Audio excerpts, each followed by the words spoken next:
Sejam bem-vindos a mais um Xenocast. No decorrer dos outros episódios, a gente explicou sobre o que vem a ser a xenofobia e como ela se transparece na sociedade. Observamos várias situações que ocorrem com vários imigrantes e como as pessoas são vistas quando se encontram em outro país.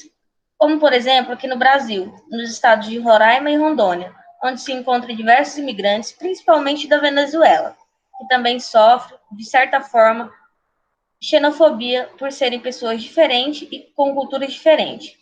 No Xenocast de hoje, vamos falar sobre a visão jurídica da xenofobia e os métodos de prevenção deste mal social. No Brasil, o crime de xenofobia é tipificado pela Lei 9.459 de 97.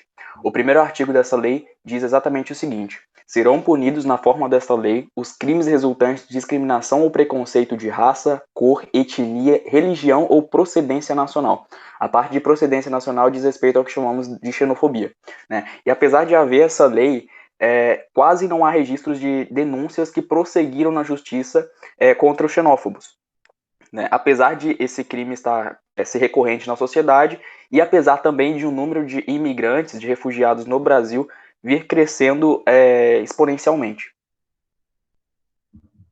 De fato, o aumento da migração traz alguns desafios no Brasil, entre os quais destacam-se a integração da sociedade, a não violação de seus direitos humanos, o acesso aos serviços públicos, a regularização de sua situação migratória, entre outras questões que se acentuaram especialmente pela situação de alta vulnerabilidade dos refugiados.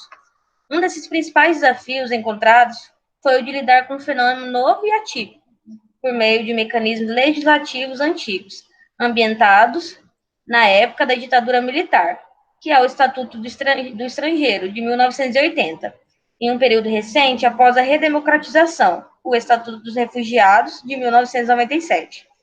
Crises, perseguições, opressão e violência de direitos humanos em determinada localidade forçam o deslocamento das pessoas, originando a condição de refúgio nos termos da legislação brasileira e do direito internacional. Até 97, a política migratória brasileira era regida pelo Estatuto do Estrangeiro de 1980, que fazia menção ao refugiado, mas não o definia. Ademais, os outros destinatários do Estatuto do Estrangeiro, imigrante permanente, turista, em trânsito, etc., não eram definidos de forma precisa.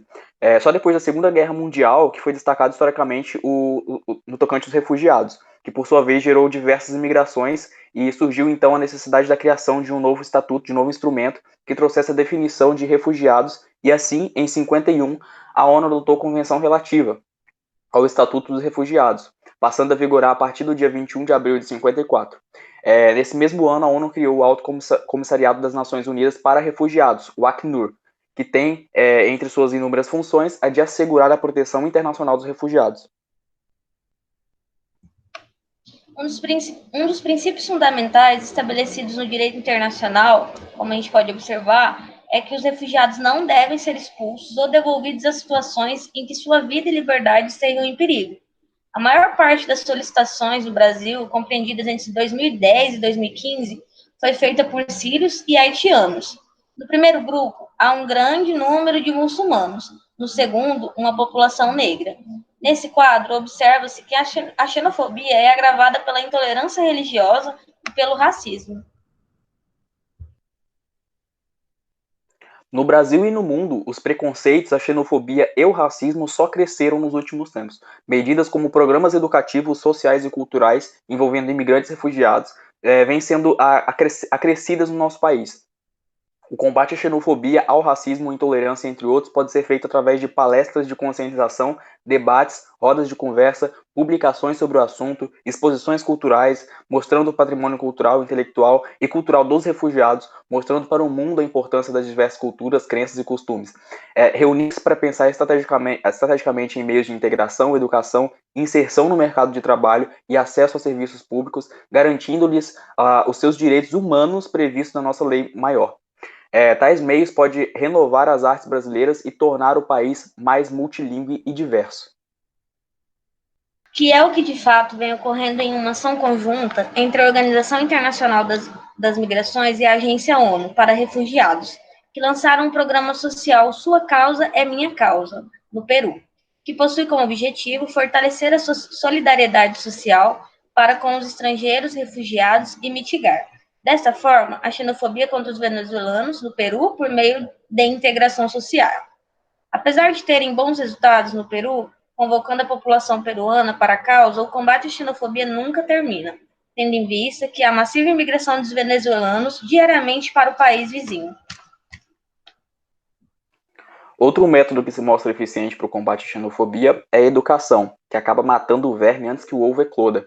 Segundo Ferro Rodrigues, grande importância tem a educação para a cidadania, ao fomentar o respeito pelo outro numa sociedade inclusiva, promotora da igualdade, da democracia e da justiça social.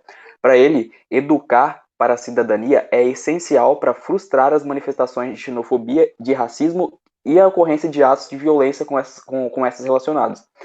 Acrescenta a este mesmo ideal Mutuma Ruteri, relator especial da ONU, que diz que a educação tem um papel central na criação de novos valores e atitudes e nos fornece ferramentas importantes para lidar com a discriminação enraizada e o legado de injustiças históricas. Certo, pessoal. Então é isso. Hoje a gente falou sobre a importância da colaboração para o fim da xenofobia e a gente aguarda vocês no próximo podcast. Obrigada.